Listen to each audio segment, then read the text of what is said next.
Well, hello everyone, and welcome. It's very nice to see you all, and welcome also to people joining us online.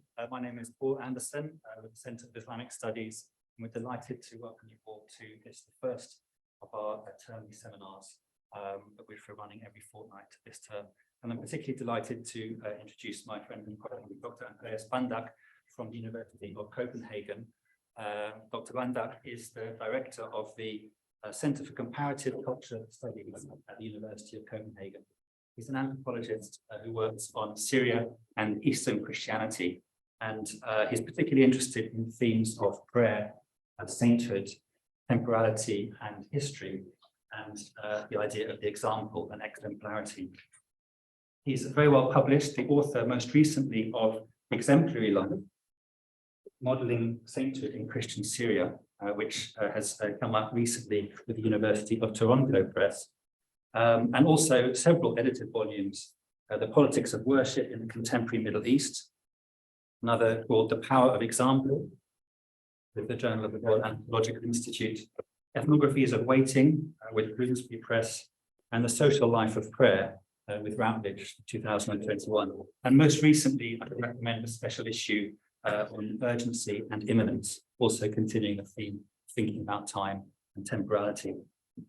If that wasn't enough, he's also leading two research projects on Syrian futures in exile, one called Archiving the Future, Recollecting or Recollecting Syria in War and Peace, and the other Viable Futures, Near and Long-Term Prospects Among Syrian Youth in Jordan.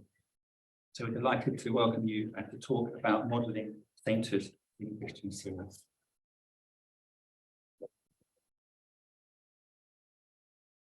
Thank you, Paul, and thank you all for coming. The last edited project actually was published together with Paul, the one on urgency and imminence. So I cannot take the credit, but actually would want to share it with Paul. So today's topic is Prophecies of Unity, modeling sainthood in Christian Syria. And basically, I'd like to share some of the insights that is in this book that came out last year, which means that it will probably challenge and appease different sensitivities in this teaching space. There'll be some anthropology on exemplarity. There'll also be on stuff on sainthood, and of course on Christianity in the Middle East. So I hope you will bear with me if some of the stretches in this paper might be of little relevance and others are of more relevance. I'm trying to cover some ground here. So first a quote, Rodney Needham in the book Exemplars wrote, "Every form of life is morally didactic in that it presents an alternative and perhaps a challenge to our own, and we cannot remain indifferent to the contrast." To me, I think it's a quite significant starting point. I mean, what is it that we learn from each other's lives, and even from lives that are set up to present a particular story, as the stories of saints, and even more so of persons that are living, inhabiting current times, even our own times. So Souvenir is the name of a quarter located just outside the old city of Damascus. From Bab Toma, the famous Christian quarter named after Thomas, Christ's disciple of little faith, you can cross a small bridge leading over one of the branches of the Bandak River. Here you find shops, food stalls, and a traffic-ridden one-way street leading towards the neighborhoods of Al-Qusur and Al-Qasar. If you turn right just after the bridge, you'll pass a mosque and walk along the Bandak River at Souvenir Street. You can choose here either to enter a park or continue the walk by the river, with the park on the right-hand side and houses, a school, and a few shops on the left. If your eyes wander, you may notice something peculiar. On the terrace on the first floor of one of these inconspicuous houses, a large icon of the Virgin Mary can be seen, often with some difficulty due to the laundry that hangs in front of the house, hiding that icon from you.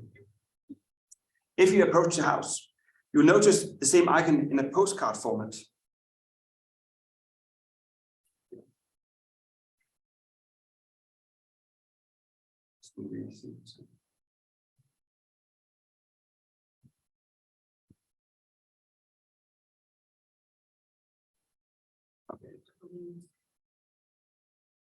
I'll just try to continue then. Okay, if you approach the house, you'll notice the same icon in a postcard format, and that is what would be displayed here. On the right side of the door, excellent, thank you, Neil.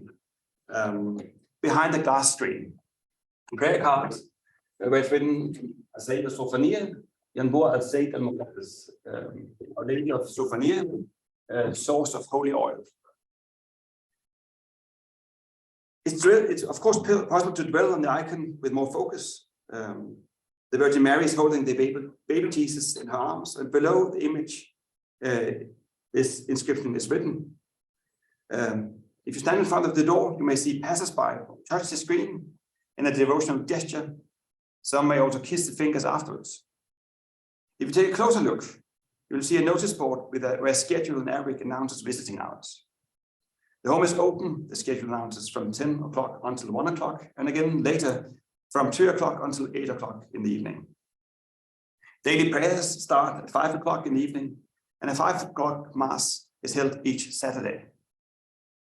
The door may be open, and if not, you can ring the bell. If you do push the plastic button, the bell can be heard from an open window playing a melody. The reason is of the typical heavy Damascene door with a lock, which is undone electronically.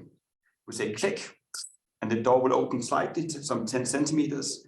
And probably you'll hear a voice calling you in, say, "You're welcome, just enter." So this is at the point where you should choose whether you would continue your walk or you actually would want to enter the space. Open the door and pay Our Lady of Souvenir a visit. Well, I'll leave that decision to you, but if you continue to listening, then you'll have to enter that door and climb the stairs with me, and for at least the next 45 minutes or so, hear a bit more to who this figure is, who Our Lady of Souvenir is. During a walk like the one just presented, I first stumbled upon Our Lady of Souvenir in the fall of 2005. Today, these areas have been afflicted by the Syrian uprising and the regime's hard and violent pushback, but by no means as much as in other Syrian cities, such as Aleppo, Homs, Hama, or certainly also in other parts of Damascus. But back to the time where we are meeting this in 2005, we might ruminate still today over how the situation was for the Christian communities in the time leading up to the events following 2011, the uprising, and thereby reflect on what Syria might become also in a time we do not know yet. In 2005, I was conducting a year's fieldwork in Damascus on space and placemaking for the Christians of various minorities in a Muslim majority society. And I wanted to take some photos of the old city, focusing on the location of churches and mosques. So that was basically what I did on this tour. The tour I did with my wife, and we were taking these photos, as I suddenly noticed this icon of the Virgin Mary on the first floor. And it amazed me with the sheer size of it. One thing is an icon in the postcard size, but I actually have one which is, I mean, 1.5 meters big and a 1.5 meters broad on the first floor, overlaying a place where you have schools and you have a riverbed. That's uncommon, at least in the normal house. Had it been a church compound, you could expect it, but not here. It is fairly standard to see different forms of religious items, altars in the Christian parts of Damascus. Sometimes statues, like here, with the Virgin, other times of saints, for instance, Saint Hananiah or Ananias, who allegedly was the one who converted Paul after he had his vision of Christ outside Damascus. So these figures may not necessarily only be of the Eastern Church, like John of Damascus. They may also be so-called Western saints, like Saint Francis of Assisi, but also Saint George, that can be addressed in different Christian traditions. But it was the size of the icon on this terrace that by far took my surprise. So I didn't ring the bell, but I was made quite interested in what was the story about this house and started to inquire in my circles of devout Christians and less devout Christians. I partook in late November that year in the Greek Catholic Church in the Patriarchate in the anniversary of the 25 first years since the first apparition of the Virgin Mary to Myrna Nazzour. The church was full, and with a friend, I was invited to take a seat in front of the pews. People of all ages were in the church, elderly women, gentlemen, younger couples, children and families, as well as pilgrims from France and Germany. Badges were distributed to everybody present, and they wanted people to attach them to their clothes to show that they'd been there, and also to have somehow to have this event circulating afterwards. One of the reasons that I was pushed to the first pew was that people from the outside were seen as the best persons to actually bring this message to travel, not just in Syria and Damascus, but basically to the whole globe. I was perplexed. The story I was presented with on the anniversary was how the Virgin Mary had met a local lady, Myrna Nazzour, in apparitions and later given her messages. That on several occasions, Myrna had been the source of holy oil flowing from her hands and body, and that she had had stigmata, the bloody marks of Christ upon his crucifixion, marking her body on several occasions. I'd been in Damascus for more than a year. I'd been traveling in Damascus for several years before, and none had told me of this story before. I'd expected that somebody should tell me, inquiring into Christian stuff, but I wasn't. Of course, I didn't inquire into it, so you could say there was left a space open, but somehow it was perplexing to me that this could actually happen, and I wasn't told.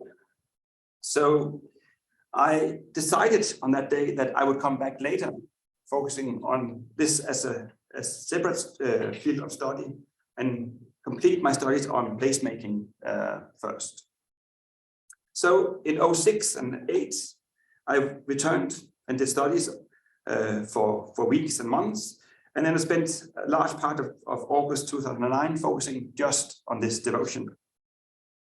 Coming daily to the home of Myrna Nazzour and her husband to learn what Our Lady of Souvenir was all about.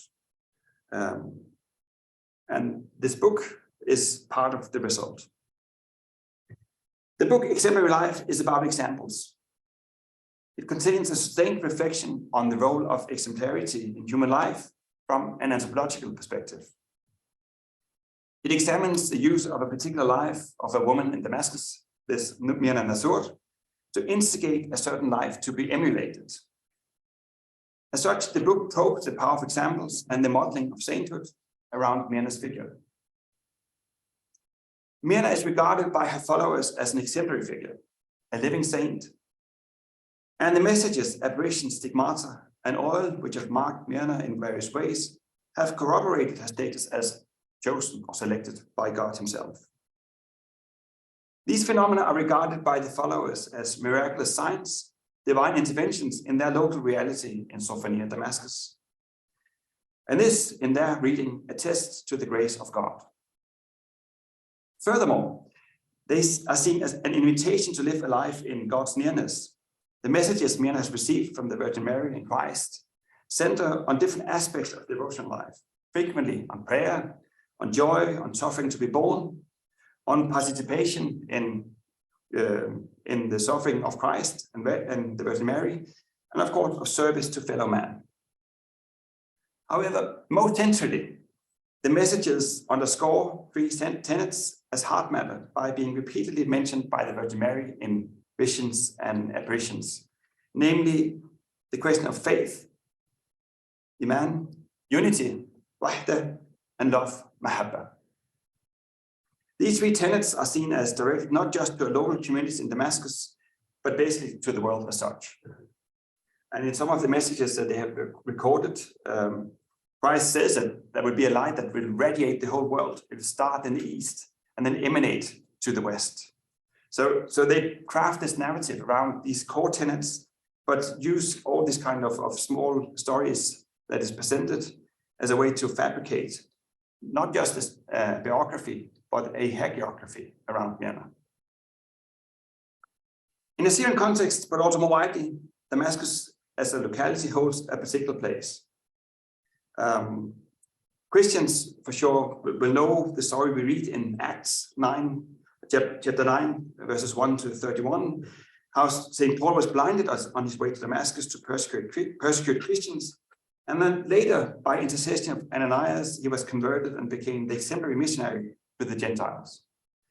Paul, in other words, fashioned Christianity not just as parochial and local Jewish faction, but as a religion for all, despite differences in terms of ethnicity, gender, wealth, social status, and age. From this perspective, Paul is a divinely ordained president that the followers of Myrna see as prefiguring the life of her in today's Damascus. I mean, first a man, now a woman, but still that God speaks to Damascus should come as no surprise. He's done it before. Myrna and her followers critically want the message of faith, love, and unity to be spread in local families in Damascus, but also in Syria and beyond the Middle East to the whole world. They want their lives to exemplify God's grace, and they spend a considerable amount of energy attempting to flesh out the messages in words and, more importantly, deeds. However, the wider circles of Christians in Damascus do not necessarily go beyond any general knowledge of Myrna and Our Lady of Souvenir. I mean, I wasn't told for a whole year before I really started to question this. And indeed, many appear to be satisfied to know of the alleged miracles, but they do not feel any great inclination to visit the place if no ailments are suffered, no petitions are to be made, or no personal grievances are to be placed in the hands of the Virgin. The door remains open, but that doesn't mean that everybody will actually step over the threshold, let alone ring the bell. Even if the devotees aim to flesh out examples and model sainthood in their own lives, the force of the example is situated in broader economies of knowing, feeling, and relevance, which have Our Lady of Souvenir remain a potentially important figure, albeit not one the Damascus Christians in any way agree on. Rather, contestation remains a central part of the immediate horizon of reception for Myrna and her followers. Contestation is central in local reception, as claims to miracles bring about much wider debates regarding evidence, authenticity, and authority, which pertain lay Christians, but also clergy and establishment in the churches, who in different ways may see Myrna as a force to be controlled or harnessed. So the force of the example, it seems from the onset, already points us in the direction of fundamental questions that cross the world of scholar, the devout, and ordinary person. What is it examples can? How are examples used to corroborate more general claims? What does it mean to follow an example? What is a good example? Or for that matter, what is a bad one? Are examples only mere instantiations? In other words, do examples simply point to features that with a counter example would have looked rather differently? Or is the example the most perfect form, the exemplar, the ideal form or model that best renders a given reality? Something that Joe Robbins also has discussed in a paper from 2015. However, what I want to delve into in this particular paper is the role and effect of utilizing examples in a local world to make heard, seen, and felt the divine presence in Damascus. And also the way it can actually lend itself to the modeling of sainthood. It's my contention that the social use of examples in a local world, such as the one behind the door of Our Lady of Souvenir, is revealing of broader structures of illustration, evidence, and persuasion in social and cultural settings. And therefore, it's worth to remark that the role of the example only recently has begun to receive some anthropological attention, even if anthropologists for sure use examples all the time in their writings, in vignettes, or whatever they point to in the cultural and social worlds they inhabit and explore. In the anthropological legacy, we find the notion of the exemplar gaining some ground with the work of Rodney Needham that I alluded to in the beginning, but also that of Caroline Humphrey. Whereas Needham's work on exemplars was of a more personal and speculative kind, in his weaving together figures as diverse as Archilochus of Naxos to Emanuel Swedenborg, and accordingly has rarely been picked up by anthropologists. Caroline Humphrey's text exemplars and rules, aspects of the discourse of morals in Mongolia, has had an uptake in several important works in the recent turn to morality and ethics in anthropology. Take Segon, Forbjørn Laidlaw, Joel Robbins, Webb Keen, and others. Although Humphrey points to the importance of exemplars for providing moral guidance in a Buddhist Mongolian context, she, in my opinion, too hastily and sharply draws a contrast to Western tradition, which on her reading is governed by rules and systematic thought. Hereby Humphrey glosses over the role of examples in what it have had both in Greek thought, through Roman thought, to Christian thought and history. If one reads historians like Reinhard Koselleck or François Haddock, it's quite important to see how the figure of the Historia Magistra Vitae, how you learn from history also by the lives of others, was a kind of a formula that also Cicero was actually using in the Roman times, but that were later taken up by the Christian church for the purpose of edification. So in that sense, there's no hard contrast between Western and Eastern thought. There might be variations or different tendencies, but certainly it's not about a systematic rule vis-a-vis life or exemplar-bound thinking. So this much wider purchase of exemplars, and exemplarity is the focus which is detailed over the course of the book. And I argue that exemplification is a social process which in itself is socially formative as a way of crafting worlds, one that both attests to local ways of relating particulars and universals, but also one that establishes connections between a select particular feature and omitting of others. You point to something, but by pointing, you also leave other things out. To place a thinking with and through an example as a contrast, again, between Eastern and Western thought, is not feasible, at least not in a hard formulation. So rather, we should explore what purchase particular life worlds have in using examples.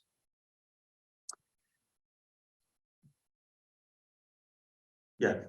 So my argument is that the role of the example should engage us in identifying which trains of thought set a local world in motion. And I posit that a central way to grasp how reality is conceived and made to matter in the local world of Our Lady of Souvenir is actually by attending to how they craft exemplarity, which concerns they have in what stands for something else. This is a concern not just by the anthropologists, but certainly so for the devout followers. If they want to flesh out messages of unity, faith, and love, they need to model sainthood not just around Myrna, but also their own lives. So in that sense, the example rests on a double ground. One of a feature which is pointed out, in this case, the life of a certain lady, but also the co-exemplification, how the followers actually take it up and follow it and give it flesh in their own lives. So life itself for the followers of Our Lady of Souvenir is to be rendered exemplary. And in this way, they hope more people are to be persuaded of the divine plan of redemption working in and through Damascus. So now let us pause for a moment and introduce the notion of the example a bit more carefully. In Arabic, as many of you here will know, the root of the word example is mithal, which is composed of the three letters mim, tha, and lam. I've written about this before, but also Amir Mittermeier have pointed to this feature. From this root class, mim, tha, lam, you can build and construct a whole class of words, which somehow point to objects that in different forms relate to representation or are types of representation. For instance, if we survey the classic dictionary of Hans Wehr from 1961, is a dictionary of modern written Arabic, the verbal form mathala can mean to resemble, to look like, to bear a likeness, to imitate, to copy, to compare, to liken, to represent, to mean, to signify, to stand for, and what have we. You can hear, a whole cluster of meanings somehow relating to what stands for something. This series of connotations are vast and difficult to delimit. And furthermore, in different forms as nouns, the root can render instantiation, a parable, or public saying, mimesis, a statue, precedent, imitation, acting, or an actor, even an ideal. In Arabic, to give an example, is likewise rendered by the same root as mathalan, which correlates to the English, for example. In diverse ways, the Arabic root that renders the example points to the quality of having something stand for something else. If we then move to the language we're speaking right now in this space, then I'll point to the philosopher Nelson Goodman. Goodman, he says, exemplification is all about what is made to stand for something else. For Goodman, exemplification is part of symbolization, something he critically started to unravel in his 1976 book, Languages of Art. Goodman, followed by his close friend Kathleen Elgin, explores how the processes of exemplification are critical modalities to engage not just knowledge, but also ways to attain epistemic access to phenomena. I mean, when we point to something and say it stands for something else, it somehow lends itself to a learning curve. I mean, we follow the example, try to follow it. We are somehow approaching a learning curve. Goodman and Elgin are both enormously perceptive in their explorations of such processes of exemplification, particularly so in learning, in art, and education. And they both posit that philosophically, it's rare that you see a long treatise on the example. For them, items that initiate as well as refer to a feature can be understood as exemplifying that feature. So in that sense, sample and feature becomes critical for them. Or what you could say, the sample and what is X-sampling. I mean, you refer to a sample, but by drawing something out. An example may never be complete, but may partially and selectively point to what is to be seen in the example given. So here, at this point, we may actually move a bit further away from Goodman and Elgin and point to the rather institute notion of the example in Latin and Greek.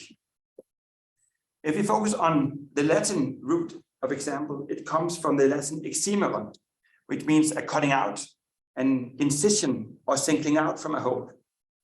This meaning was described by Hannah Arendt in her lectures on Kant, but later also picked up by literary critics like Alexander Jelly and Jeremy Lyons.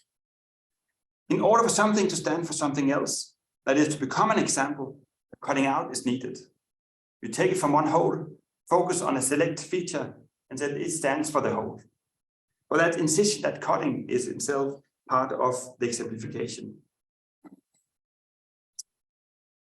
In Greek, the word example derives from paradigma, which stands beside or alongside something. So here the quality of having something stand for something else is highlighted by the example. Again, in a relation between part and whole. However, the quality of the example here to stand for something else has two different Greek lines. The one harking back to Plato, who would see the paradigma as the exemplar, the ideal form of something. The other being Aristotle, focusing on paradigma as an instance. I mean, in the rhetorics where I point to that you give an example by taking a feature and pointing to it. They look on this mark, doesn't make it more marked than somebody else's mark, but somehow by pointing to it, this is what we discuss. That would not be the case with Plato. I mean, that would be an idea of an ideal cup behind whatever cup I was standing with. So this tension between the ideal form and the instantiation is one which is aptly captured also by Alexander Jelly. He argues, whereas the Platonic model displays a vertical directionality from a primary exemplar down to multiple instantiations, for Aristotle, the example involves something like a lateral move, cut to the side. Aristotle then would not go from part to whole or from whole to part, but rather would place part and part alongside. So on the one hand, the example can be thought of as just as one case, just as one instance among many, a flat and discrete example. And on the other, the example can be seen as the most fully embodied form of a class and an ideal form. So this tension between universality and particularity, between ideal and concrete instantiation, somehow I see as important for thinking with and through the example. One last set of reflections here on the theory before we move towards the ethnography is that exactly this tension by some has been marked by the weakness of the example. The thinker Paul de Man to take but one prominent thinker, vehemently critiqued the example for never arriving at universality and general propositions. It would just be one example. It would never be a theory. So the example is not thought to be able to put a case to rest once and for all, as it merely sums up and stands for singularity. However, one could say that in contrast to philosophy and its engagement with examples, what could be of a particular interest to an example of the example, to an anthropology of the example, is to remain interested in the particular and to see how local worlds are set in motion. So instead of saying we need, a general theory, we theorize through the example, which is a different move. Hereby we also point to what Brian Masumi has said is the terrible powers of digression inherent in the example. That by giving an example, you always lend itself to, you could point to a different example. So examples and exemplification highlight the tension between ideals and models for practice and actual practice. And in this manner, thinking through the example is a way to work towards trying to catch what Michael Lambeck has called the leap between the ostensible and the subjunctive, to dress up the old distinction between the is and the ought. Or as philosopher Honora O'Neill has said, as she explains, ostension is, as in pointing to real features of lived life, may be fully determinate. However, the act of drawing a lesson from such lives is less determinate, as ostension is, I quote, always equivocal and requires interpretation. So how do we make this jump between the is and the ought? What we actually encounter might ought to be the case. I would posit this is the tension force field that the exploration of the example engages in this book. And in other words, what Myrna as an exemplar, as a model, or merely an example lends itself as a discussion to, not just by the scholar, but in Damascus. So questions are, who are to discern and decide on the matter? And the range of meanings here lends itself to a discussion that's somehow is up for grabs between clerics, ordinary believers, or less devout, and certainly also the anthropologists engaging this example. So we move now to the question of sainthood that I know might interest some persons in the audience. Because one of the intriguing questions regarding Myrna is her status, whether she's a saint or not. In the eyes of her followers, Myrna certainly is defined as a living saint. However, by many others, the general category of sainthood is accepted. You could, in principle, be a saint, but whether Myrna belongs to that category is suspended. You don't want to pass judgment. And this, on the one hand, could be a devout posture, by claiming that somebody is a saint in living life if that later turns out to be wrong, somehow could jeopardize a general Christian message. However, for others who are actually attending to Myrna, coming there daily, it's quite important to frame her as a saint in spe. So that many Christians in Damascus do not yet opine positively about Myrna and her status as a saint may very well rest on the particles of establishing sainthood in Catholic history. A person may certainly have reputation for holiness, but to be categorized as a saint beyond local recognition needs a clear corroboration from the side of the church. In Catholic traditions, this has entailed that a person may have a great following and be widely known during his or her lifetime, but that the status of formal sainthood today can only be assessed and consigned by the church after the death of the saintly prospect. There may be the potential for formal declaration of sainthood, but during the life of a person, an official assessment cannot be given in case he or she should later work to the detriment of the teachings of the church.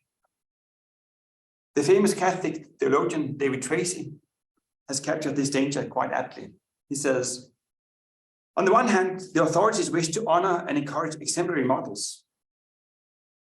On the other, authorities often fear a loss of their own power if they cannot control the emerging autonomous spiritual power of the saint, living or dead. Authorities wish to be the only ones to name and thereby institutionalize as their own these potentially dangerous and autonomous spiritual powers in the community. So again, the potential can be assessed, but somehow the claiming, the taming, and the harnessing is somehow an intaking question. And as Myrna is still very much alive and kicking, it would be quite dangerous to pass judgments too early. What the Catholic Church in Damascus does is to postpone giving a formal verdict. And that somehow is the best example, so to speak, of it actually catering to her, having an interest. If something were wrong, they would easily say, well, she is a forward figure, don't go there. Now you see this tacit accommodation where the church silently allows her to come to do anniversaries in the cathedral or to move in and out of churches, as we will hear about a bit later in this paper. So this subtle language of non-interference or acceptance reveals that the Catholic Church is not against Myrna per se, but actually wants to build a relationship of the long run, not necessarily of small dividends in the present, but in the future. In the Catholic Church, the local bishop is instrumental in establishing a case for sainthood. If the local bishop doesn't approve of a saint, there will be no case in the Vatican later. So that's the first and foremost step. And given both the former bishop of Damascus, Gregorius Laham III, and later Yusuf al-Absi, both were quite accommodating and took part in celebrations of Our Lady of Souvenir. You have it, the example of them not necessarily speaking about Myrna, but speaking about the devotion to Our Lady of Souvenir. So you even can see that one of the most famous priests, Ilyas Hlawi, an 82-year-old priest of Damascus who is frequently on television and today is a quite staunch supporter of the regime. He's written a 3-volume, almost 2,000 pages Arabic tome on Myrna's first 25 years. So all examples of alleged miracles, visions, apparitions are being corroborated by witnesses, so building the case while she's living. And that book got the so-called imprimatur by the local bishop. He stamped by the ring of the bishop that it was not necessarily wrong. So Myrna's sainthood is definitely not obstructed, but somehow still kept at bay in this space in between formal declaration and rejection. So this very question of Myrna's status brings us to another central part of this talk, namely sainthood as seen from an anthropological perspective. In the classic literature on the Middle East from anthropologists, sainthood has been a quite central theme. Great work has focused on saints and sainthood, in different Muslim communities. And in this body of work, sainthood can either descend from the prophet or be bestowed upon the individual by divine favor and ensuring miraculous feats. I mean, we have classic works by Clifford Geertz, for instance, that would detail this. Also, the divine favor, or baraka in Arabic, has remained a central concept with which to understand the relationship between ordinary people and the saints. Classic works by Westermarck in the 20s, later Capanzano in the 70s, or Michael Gilsellen, or Cornell, to Amira Mittermeier and more recent anthropological studies of religion in the Middle East. So the saint in much of this literature is designated as a friend of God, or in terms of his or her proximity to God, and is sought for advice and benevolence in times of hardship, ailments, or personal and communal grievances. Sometimes Muslim saints have also been seen in their political role of mediating figures between conflictual parties. This is detailed by Ernest Gellner, Marcus Reeves, Catherine Ewing, and Malika Segal, whereby the living saint or the shrines and graves of the dead saint are objects of pilgrimage as well as center for devotion. The work on sainthood among Muslims in various parts of the Middle East, in other words, is well developed and continues to thrive.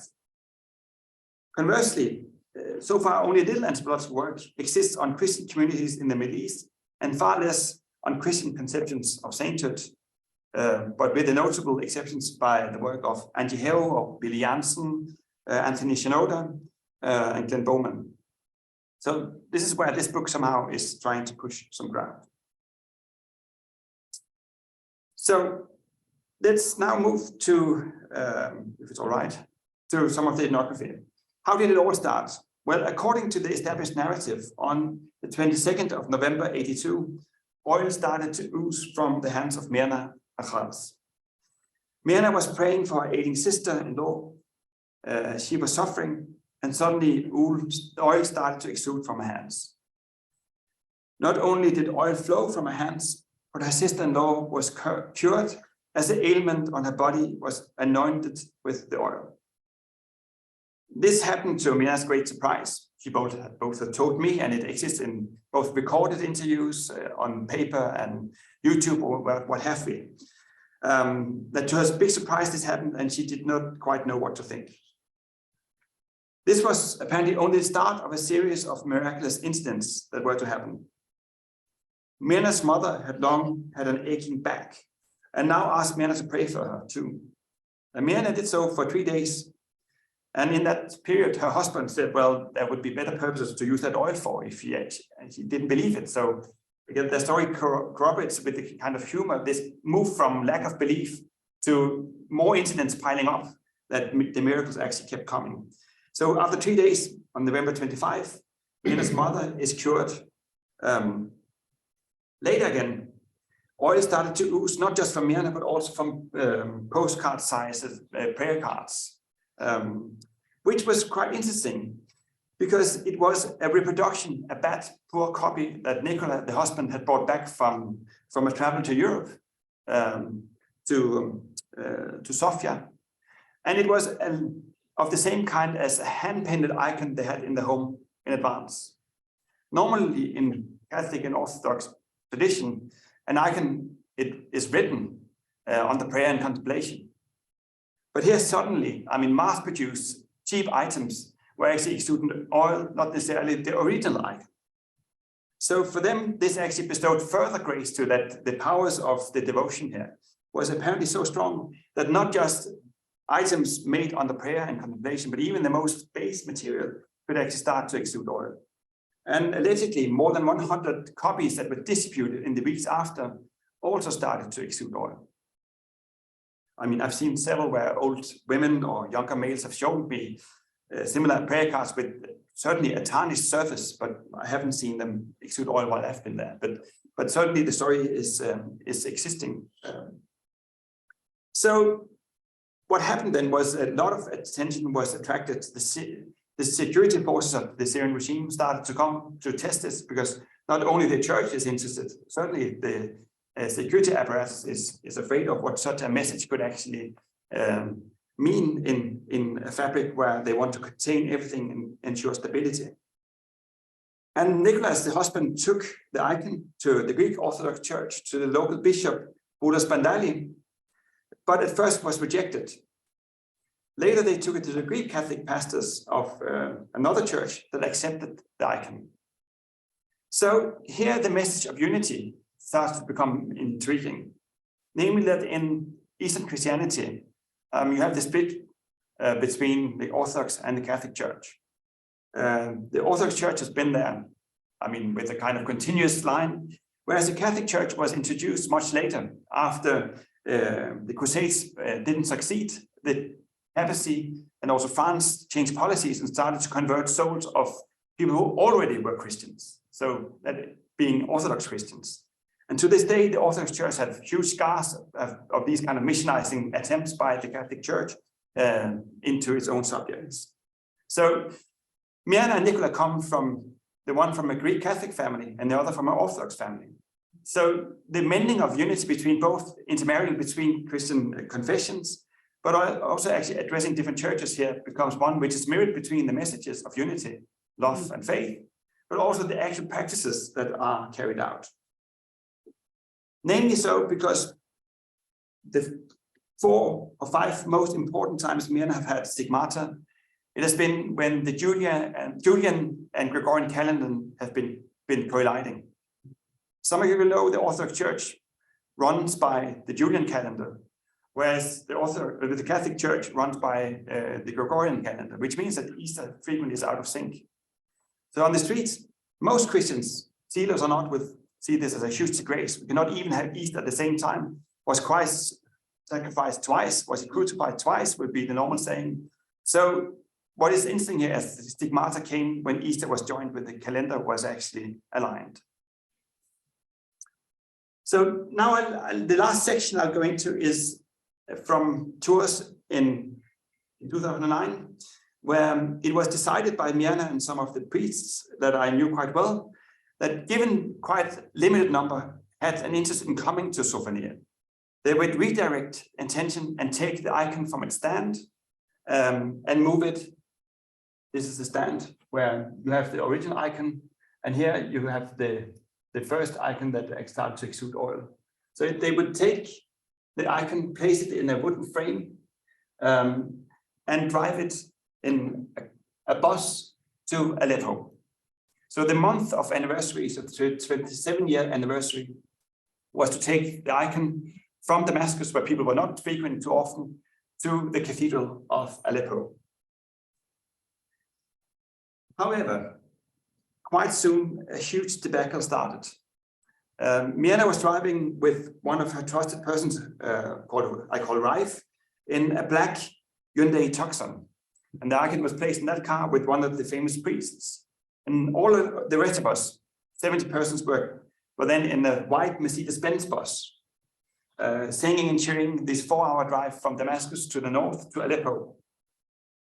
And one of the priests, this one character you see here, Elias Saloon, he was quite perplexed about the notion of unity.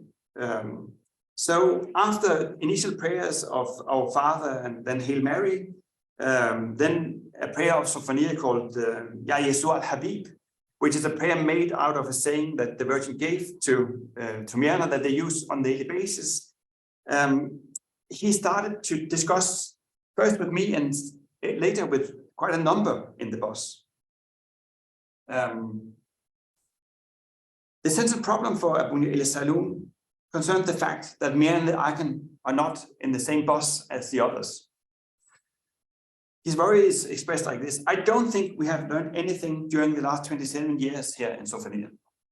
What is the central message? Unity. Why then are the icon and Myrna not among us? He continues with great clarity and addresses what he sees as a contradiction in terms with the whole organization of the trip we are undertaking. We have empty seats in the bus. And then Myrna and the icon are driven in a private car. Look at all those empty seats. They could be occupied. Should it be more relaxing and convenient, to sit in a car as compared to a bus where you can talk, where you can sing? Is it more relaxing? We have air conditioning. We have everything. They don't have that in that car. He continues. And for the value of the symbol, Rames, that we are all traveling together with Myrna and with the icon, this is not right. We are traveling without the Virgin. She's not here. She's the main reason for us going. Of course she's here. She's with us. But, as a symbol, this is not right. Mumaul. His dissatisfaction continues to loom over us as the bus drives on. The service in the Greek Catholic Cathedral of Aleppo also turned out to be quite different as expectations. People expected that a huge gathering would be there, but only 200 persons showed up. And Bishop Chambat managed during the whole service not to mention Our Lady of Souvenir, or for that matter, the people coming from Damascus. So people wanted to take blessings from Myrna and people, but it was somehow happening in this disjunct space.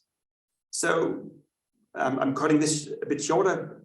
After these kind of blessings and touch of the icon, we drive back, and the same discussion ensues in the bus.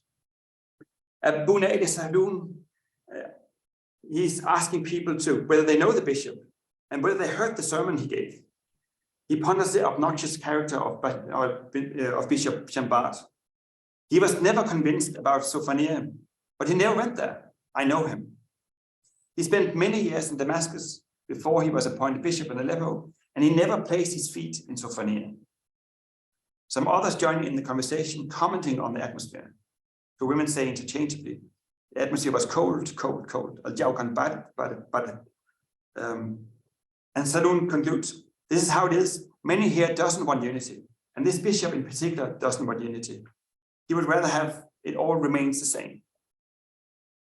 And continued for 2 hours with people just lamenting in the bus. Then cut short, there were several lecture evenings where he went back on himself, the priest, because he had actually caused a problem by talking about the bishop and degrading the bishop's position. He was himself not enacting unity. So it was this kind of almost FNF situation where there was, a huge disjuncture between what was supposed to happen. He was somehow left in a liminoid space before they went to Homs. 2 weeks later, we go on the third trip. I skip another one. And here, the bishop of Homs received the icon as Our Lady of Syria. So now we have the elevation of not being received at all to being received on the nation level. Here we have some touching the icon in that good, and more than 1,000 queued up to have blessings or baraka or touch of the icon to meet Myrna. So here on the last occasion, unity seemed to be the case, and people seemed to be super happy. Many of them hadn't seen that happy before. They felt that they succeeded in what they had done, and that the Lady of Souvenir had blessed them.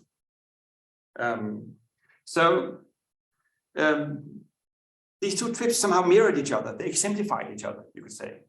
The example of something not working out, of failure, somehow found its resolution is something succeeding afterwards. So the two incidents become two figures of the same, namely that only more labor, more spiritual devotion could actually overcome misgivings, even by a bishop that you shouldn't name and call out. So here the labor was taken on themselves to continuously inhabit the position of exemplary lives, not just Myrna, but everybody. So the argument I'll say here is that the inherent role of the prophecies of unity in animating the followers of Our Lady of Souvenir to promote her message of unity actually is a constant need of further cooperation. They can never be put to rest. If people wax and wane in their attention, more work is needed. But responses to it are still bestowed upon them by the grace of the Virgin Mary, they say. So when a bishop like Isidore Batikra from Homs actually talks about the level of the nation, then the example is set for all they feel. And this unity, they hope, can actually be moved forward as drops of grace that will spread like rains in the water, even if it all starts in the family, and even if they don't know where it ends and how much labor it will continue for them to take. Then an end paragraph, just a half page. I've tried to argue and invite you in to think with the powerful examples, but also the powerful digressions that the examples harbor. That Myrna and what people took away from such a sermon could be quite different.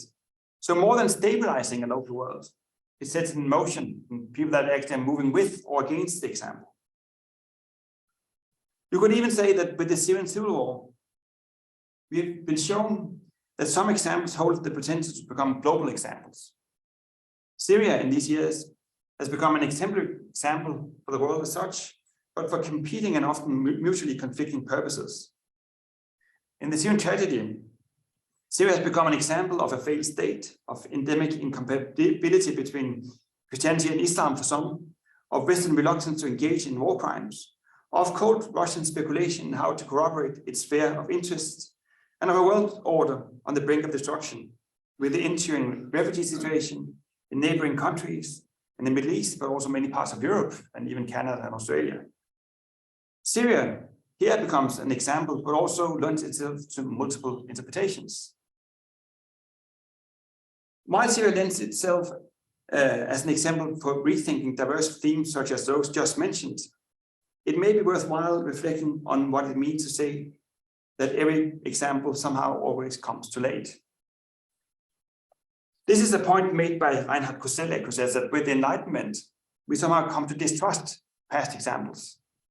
That now we are moving towards the future, and past examples somehow is not seen to enlighten us. We're not seen to inhabit the same plane of historicity. But somehow you could say that this ethnography that I presented certainly comes too late. But perhaps its belatedness also affords us a way to rethink and critically resituate what was, what is, and what will be in the Syrian context. Perhaps exactly by having captured the time before the Syrian tragedy, we may be allowed to peek into the different stakes and potentialities which were also present before the current situation started to unfold. To think over again, to resituate, I hope, that will never be too late, neither for today, and hopefully not for the time to come.